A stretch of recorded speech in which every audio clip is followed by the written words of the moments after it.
Halo semuanya, selamat pagi dan salam sejahtera bagi kita semua. Pada kesempatan kali ini, kita akan membahas salah satu keterampilan penting dalam dunia administrasi perkantoran, yaitu mengenai penerimaan dan penyampaian telepon kantor. Materi ini sangat berkaitan dengan kemampuan kita dalam berkomunikasi secara profesional, terutama ketika menghadapi klien atau tamu melalui telepon. Melalui pembelajaran ini, kita akan mempelajari bagaimana cara menerima telepon dengan etika yang baik, menyampaikan pesan dengan efektif, serta menghindari kesalahan umum yang sering terjadi di dalam percakapan telepon kantor. Yuk, kita sama-sama belajar gimana sih cara menjadi petugas administrasi perkantoran yang sopan, tanggap, dan profesional dalam bertelepon. Sebelumnya coba bayangin deh, suatu hari kamu sedang magang di kantor sebagai petugas administrasi. Tiba-tiba, telepon di meja resepsionis berdering. Kamu ngangkat telepon itu, lalu di seberang sana terdengar suara seseorang yang ingin berbicara dengan pimpinan kantor di perusahaan kamu. Nah, apa yang akan kamu lakukan ketika kamu berada di situasi seperti itu? Apakah kamu langsung menyerahkan teleponnya? Atau kamu perlu menyampaikan pesan tertentu terlebih dahulu? Nah, di dalam situasi seperti itu, kemampuan berkomunikasi secara sopan dan profesional menjadi hal yang sangat penting. Karena cara kita menjawab telepon bisa mencerminkan citra dan reputasi suatu perusahaan loh. Maka dari itu, pada pembelajaran hari ini, kita akan belajar bersama tentang bagaimana cara menerima dan menyampaikan telepon kantor dengan etika profesional agar komunikasi yang kita lakukan tetap efektif, ramah, dan mencerminkan pelayanan yang baik. Nah, langsung saja nih teman-teman. Jadi apa sih tujuan penerimaan telepon kantor itu? Jadi, tujuan utama dari penerimaan telepon kantor adalah untuk memberikan pelayanan yang ramah dan profesional kepada penelpon. Selain itu, kita juga harus mampu menyampaikan informasi dengan tepat dan cepat agar pesan yang diterima itu tidak salah.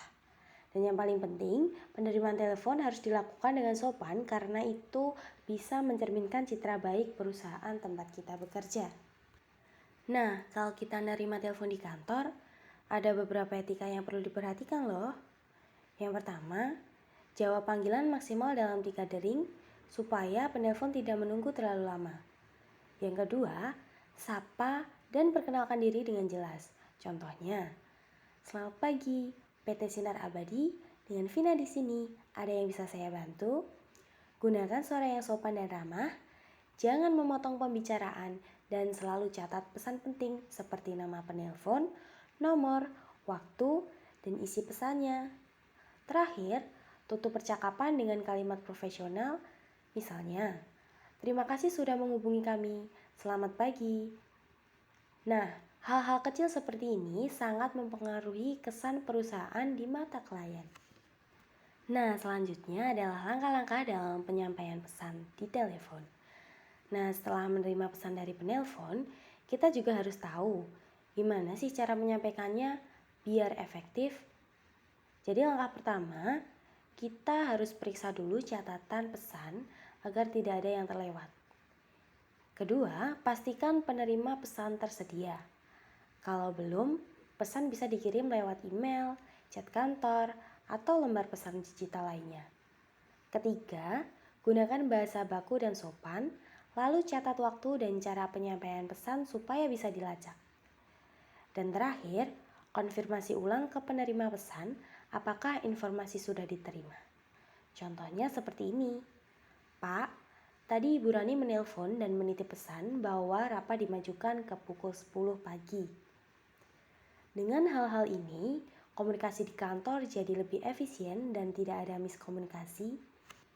Nah, selain langkah-langkah tadi, kita juga perlu memperhatikan beberapa hal penting lainnya. Gunakan bahasa formal dan jelas, jangan bercanda atau memakai bahasa pribadi saat bertelepon dalam ranah profesional. Kemudian pastikan data penelpon seperti nama dan nomor sudah benar dan selalu gunakan lembar pesan digital, misalnya template di Word atau Google Docs, yang bisa membantu agar pesan tersimpan rapi dan bisa dilihat kembali jika diperlukan. Sekarang kita lihat beberapa kesalahan umum yang sering terjadi dalam percakapan di telepon kantor.